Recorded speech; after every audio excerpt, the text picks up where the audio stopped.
Well, folks, good afternoon. Before we start, I'd like to say a few words about the devastating wildfires that are scorching Texas Panhandle and northwest Oklahoma. Yesterday, one of the biggest fire events in Texas history, with more than 1 million acres of Texas land burned. From the start, I directed my team to do everything possible to help protect the people in the communities threatened by these fires. In response to specific requests made from the state, we already have more than 500 federal personnel here working on fire suppression. That includes the deployment of 100 federal firefighters and more on the way, as well as dozens of additional fire engines, air tankers, small planes, helicopters to help fight the flames. And FEMA has already guaranteed that Texas and Oklahoma will be reimbursed for the cost of keeping folks safe. And we're grateful for the brave first responders risking their lives to save others. And we urge folks to listen to the warnings from the local officials, listen to them. I've flown over a lot of these wildfires since I've been president. As a matter of fact, I've been a helicopter in the west and the southwest and northwest, flown over more land burned to the ground, all the vegetation gone, than the entire state of Maryland in square footage. The idea there's no such thing as climate change, I love that, man. I love some of my Neanderthal friends who still think there's no climate change. Well, my administration is going to keep building on the progress we've made fighting climate crisis, and we're going to help folks rebuild themselves in the wake of these disasters. And we rebuild to the standards that are the up-to-date standards and building codes and the rest. Because if you fly over these areas that are burned to the ground, you'll see in the midst of 20 homes that are just totally destroyed, one home sitting there because it had the right roof on it. And anyway, since I took office, FEMA's provided Texas alone over $13 billion in 3 years in disaster relief after fires and winter storms across this state. And when disasters strike, there's no red state or blue state where I come from. They're just communities and families looking for help. So we're standing with everyone affected by these wildfires. We're going to continue to help you respond and recover. Now, turning to the purpose of my visit. I want to thank Congressman Gonzalez. There you are, pal. I thank him. I thank him for the passport into his district, but he's been a great partner. I also want to thank Mayor Cowan for his partnership, and I want to thank County Judge Trevino for over 30 local officials who've joined us here today. No one works harder for a safe, secure border than all of you. And Secretary Mayorkas has joined us today, and he's joined by 7 mayors and cities and towns across South Texas. 4 county judges here from across the state. I told the county judge that I used to be a county official. It's the hardest job in American politics. You know why? They think you can do everything, you don't have the budget. So anyway. And the 2 leaders from the Texas legislature, State House Leader Trey is here, Trey Martinez Fisher, and the State Senate Leader Carol Alvadero. And all the other local officials that are here today, I want to say thanks. Folks, it's real simple. It's time to act. It's long past time to act. I just received a briefing from the Border Patrol at the border, as well as Immigration and Enforcement, asylum officers, and they're all doing incredible work under really tough conditions. Really tough conditions. They told me what you already know, and we already know. They desperately need more resources. Say it again, they desperately need more resources. They need more agents, more officers, more judges, more equipment in order to secure our border. Folks, it's time for us to move on this. We can't wait any longer. Folks, on my first day as president, I introduced a bill I sent to Congress, a comprehensive plan to fix the broken immigration system and to secure the border. But no action was taken. Then months ago, my team began a serious negotiation in a bipartisan group of senators, leading conservative Republicans and progressive Democrats. And it resulted in a compromise bill. It's the toughest set of border security reforms we've ever seen in this country. It's pretty basic. With this deal, we could hire 1,500 additional border security agents, 1,500 additional officers, and between ports of entry, For the last 4 years, staffing has been roughly that, flat, just flat. Agents working overtime, spending long hours patrolling the border, making major sacrifices. And I know it takes a big toll on them and their families. That's why in December I signed a bill finally getting Border Patrol agents what I've been pushed by and reminded by the congressman, overtime pay they deserve. And finally getting overtime pay. I mean, it's ridiculous it took this long. It was long past time, and I was proud to do it, but we need to do more. It's time to step up. It's time to step up, provide them with significantly more personnel and capability. We also need more immigration judges, help handle the backlog. There are 2 million cases, backlog of 2 million cases.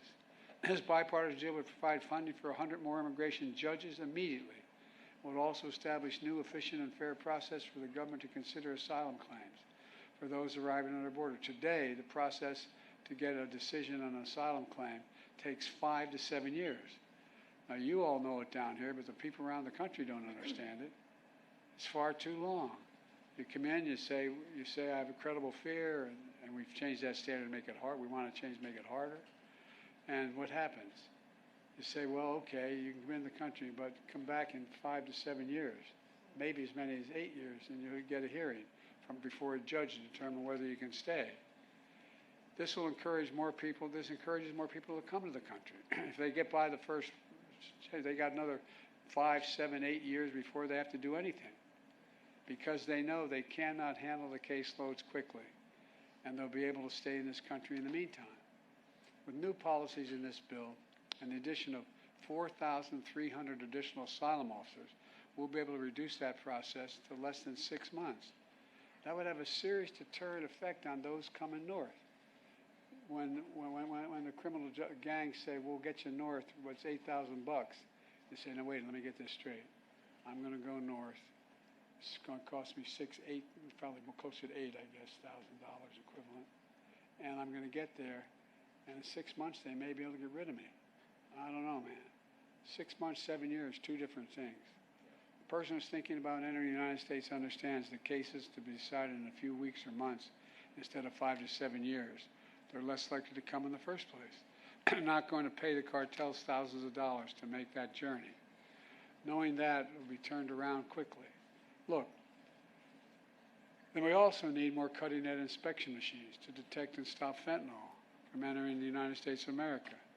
A year ago, I stood at the border in El Paso, and I watched these machines at work. They were able to detect everything from fentanyl to weapons to people being smuggled in cargo containers. This compromise bill would provide an additional $424 million for 100 more of these machines and could save lives in the process. This compromise legislation will also give me as president, or the next president, emergency authority to temporarily shut down the border between ports of entry when the numbers of immigrants and migrants, overwhelm the border, straining the Border Patrol's ability to process them. At the same time, at our legal ports of entry, like here in Brownsville, we're making investments in infrastructure. My bipartisan infrastructure law is going to provide nearly $4 billion new dollars to boost security, to ease waiting times at land and ports of entry like Brownsville. And I want to thank again Congressman Gonzalez for helping me get that through and get it passed as the law. That you get the money for example, that's how you got the money for the Gateway Bridge from that fund. Folks, the bipartisan border security deal is a win for the American people. And it's a win for the people of Texas, and it's fair for those who legitimately have a right to come here to begin with.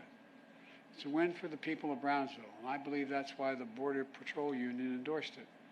I believe that's why the National Chamber of Commerce endorsed it, not known as the Democratic Organization with a capital D. Look, and that's why the Wall Street Journal endorsed it as well. This is a truly bipartisan initiative. That's why the bipartisan South Texas Alliance of Cities endorsed it. Folks, I didn't get everything I wanted in that compromise bipartisan bill, but neither did anybody else. A compromise is part of the process. That's how democracy works. That's how it's supposed to work. Compromise is a very positive step on a critical issue for the country, all those issues for the country. And folks here in Brownsville and all along the border know that. We need to have their backs, your backs. I want the people to understand clearly what happened here. This bill was in the United States Senate, was on its way to being passed. Then it was derailed by rank and file politics, partisan politics. The U.S. Senate needs to reconsider this bill, and those senators who oppose it need to set politics aside and pass it on the merits, not on whether it's going to benefit one party or benefit the other party. It's about whether it benefits the American people. It's what the American people deserve. And the Speaker of the House needs to put this bill on the floor, because if he put it on the floor unrestricted, it would pass.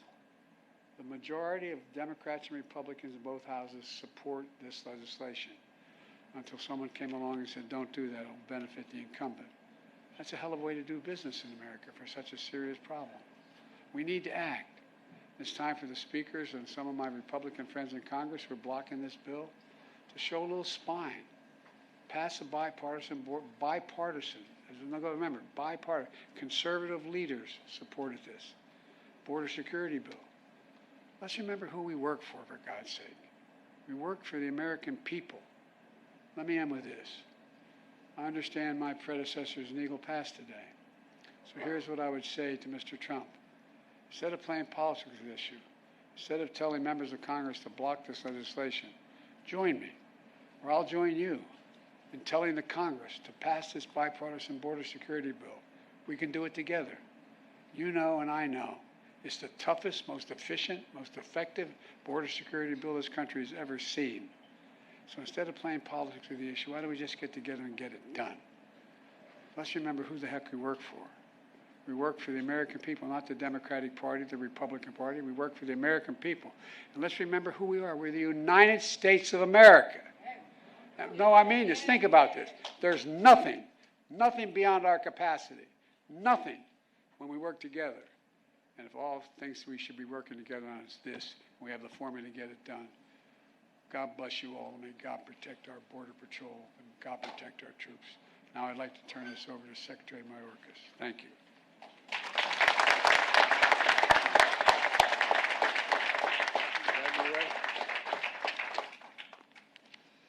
Good afternoon. At the outset, I want to echo the President's words about the tragic fires in Texas and Oklahoma. We in the Department of Homeland Security, especially our agency FEMA, are intensely focused on providing the support, resources, and assistance the impacted residents and communities need. We are grateful to the brave firefighters and other frontline emergency personnel as they combat the flames that continue to burn. Mr. President, thank you for visiting the men and women here at the border in Brownsville, Texas, who dedicate themselves to the safety and security of our country and the enforcement of our laws. The operational brief you received today demonstrated several crucial points. First, you were able to, once again, see up close the extraordinary talent, tireless dedication, and true heroism of our personnel who give so much of themselves every day, many at great personal risk, to secure our border, disrupt and dismantle dangerous cartels and smuggling operations, keep fentanyl out of our communities, rescue victims, and so much more. I'm incredibly proud of the men and women in and out of uniform who serve our country through their work for our United States Department of Homeland Security. Second, you heard about the dynamic and challenging phenomenon of irregular migration we face as our hemisphere and the world experience the greatest displacement of people since World War II. At times last year, 30% of the encounters across our entire southern land border occurred in this Rio Grande Valley sector. Today, we discuss the dramatic changes our partners in the South have helped bring about by increasing their enforcement before people reach the United States border. Third, you heard from DHS leadership about how resource-starved we continue to be. Only Congress can address our desperate need for more Border Patrol agents, field operations officers, immigration enforcement agents and officers, asylum officers, immigration judges, support personnel, facilities, and technology. You can see the impact these resources will have on our ability to strengthen our security, advance our mission to protect the homeland, and enforce our nation's laws quickly and effectively. Though Congress has not yet provided the resources we need, DHS will continue to enforce the law and work to secure our border. We have listened to our workforce and, leveraging every available asset, equipped them with new technology, logistical support, innovative tools, 11 new processing facilities, and hundreds of additional processing coordinators and support personnel. We are removing and returning historic numbers of migrants who entered illegally and failed to qualify for relief. Just since mid-May, we have removed or returned more such migrants than in any full fiscal year since 2015. We have provided asylum officers new authority to streamline the asylum claims process, implemented regulatory changes that incentivize migrants to follow safe, orderly, and lawful pathways, and so much more. The importance of passing the bipartisan legislation to fix our broken immigration system and add much-needed resources cannot be overstated, nor can the heroism of our personnel who accomplish so much for our country with so much less than what they need and deserve. Finally, Mr. President, you heard about the difference that cooperation, collaboration, and communication between federal personnel and local officials can make in the efficient and effective enforcement of our laws. Unlike Texas Governor Abbott's efforts to undermine federal border enforcement, the leaders in Brownsville serve as a model of cooperation in addressing, together, the challenges that irregular migration present, all in the service of this community and our country. Thank you, Mr. President. Thank you to the public officials here at all levels of government, and thank you to the extraordinary public servants of the United States Department of Homeland Security. It is now my pleasure to introduce Congressman Vicente Gonzalez. Thank you all. Thank you all so much for being here this afternoon. Thank you, Secretary Mayorkas.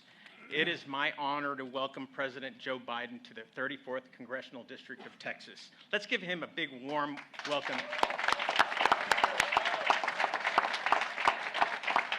And we hope this is just the beginning of many more visits to our region, not only in this presidency, but in the next. We want to thank him for such critical conversations that we've had on issues that impact us here and across the southern border. But I can't go by without celebrating the recent over $300 million of infrastructure investment that we've received right here to our congressional district. I know when you travel across the valley, you see this massive infrastructure in roads and bridges, but we've especially have received a lot of resources in expanding our ports of entry, our airports, $68 million to deepening and broadening the port of Brownsville, which will allow larger vessels to come in, and more projects to assure that we continue to compete globally in the next generation. And secondly, I'd like to thank folks who are here today who understand that border security is not a Democratic or Republican problem. It's an American problem that requires real bipartisan solutions. And that's why we must enact legislation that enables us to hire more immigration judges, more agents, more infrastructure on our southern border. And the bill that came from the Senate side, that the bipartisan border security package, would do just that. And it would fix many of the problems that are urging our southern border today. And we need to continue with ideas like that. We need to assure that one former president and a partisan rogue group of members of Congress don't stop this progress and don't alleviate the pressure on our southern border. I continue to urge safe zones in the Congress, to create safe zones in places like Guatemala and Panama and possibly Colombia, where migrants can process their asylum claim thousands of miles from our southern border. And it takes the pressure off our southern border, and it assures that cartels don't continue to enrich themselves by trafficking people to our southern border. However, we cannot do this without a bipartisan cooperation, and we need to assure that we continue to nudge that small rogue group of members of Congress of Republican members of Congress. It's not all of them. It's a small group that are putting a stop on important legislation that could create, could really take the pressure off our southern border and create improved conditions here in South Texas and across our region. So rest assured that I will continue to work with President Biden and members of Congress across the aisle to bring policies that will make things better for everyday Americans, but also secure our southern border. Thank you so much for being here. Thank you to all the stakeholders that are here, that joined us this morning. I could not be more proud than to have all of you here today. So God bless South Texas, and God bless the United States of America.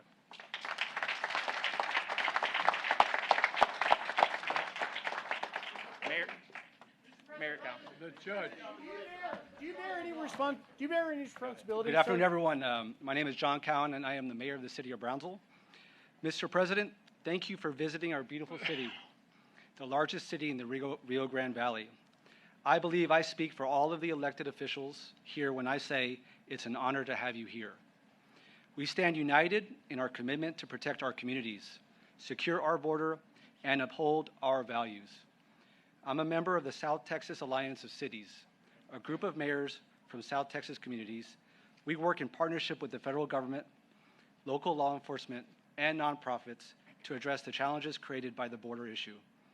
We understand the complexities, the diversity of thought on possible solutions, and the compelling need to ensure that immigration is not a wedge issue.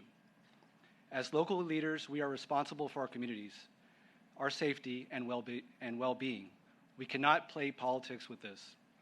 I am proud of the work we have done in Brownsville to help people entering the country. Our approach, called the Brownsville model, is as compassionate and humane as it is efficient. It prioritizes dignity and care. For 2 years in a row, Brownsville has been named one of the 20 safest cities in America. Mr. President, all of us here are overworked and understaffed. In Brownsville, we have assisted over 240,000 migrants since 2021. Our population is just below 200,000. From El Paso to San Antonio to Brownsville, we all need help. So do our federal partners. We cannot afford to wait. We need to pass the Senate's promising bipartisan border bill that you have championed. We've studied it, and it will give cities critical resources to respond humanely to the migrant challenge. Thank you for your leadership. It's a big deal to have the President of the United States in the Rio Grande Valley, and thank you all for visiting beautiful Brownsville, Texas. Thank you.